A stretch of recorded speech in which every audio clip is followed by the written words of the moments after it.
নমস্কার,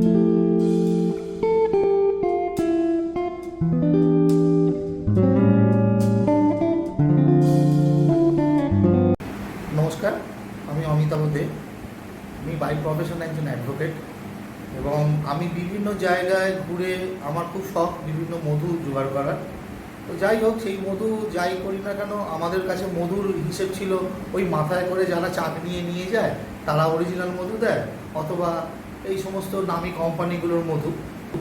তো নামি কোম্পানির মধু হলেও সেগুলো দেখেছি শীতকালে জমে যায় বা ফ্রিজে রাখলে বা অন্য জায়গার নিচে চিনি ক্রিস্টাল পড়ে।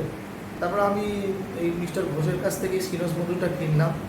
মধুটা খাওয়ার পর আমার সবসময় মনে হয়েছে মধুটা অরিজিনাল মধু, এবং আমার বাড়িতে যারা বয়োজ্যেষ্ঠ ব্যক্তি রয়েছে তারা খেয়েছেন, খেয়ে বলেছেন যে এই মধু খুব ভালো মধু, অরিজিনাল মধু, এতে কোনো রকম চিনি মেশানো নেই। তো এইবার ব্যাপারটা হচ্ছে যে এইটা তো খেলাম, খুব ভালো হলো। আমার রিকোয়েস্ট হচ্ছে এই সিনস মধুটা যেন আমরা বরাবর পাই এবং এই কোয়ালিটিটা যেন আমরা মেনটেন করা হয়, এইটাই রিকোয়েস্ট। আমরা পরের বার কিন্তু আরও বড় বোতলে এক্সপেক্ট করছি।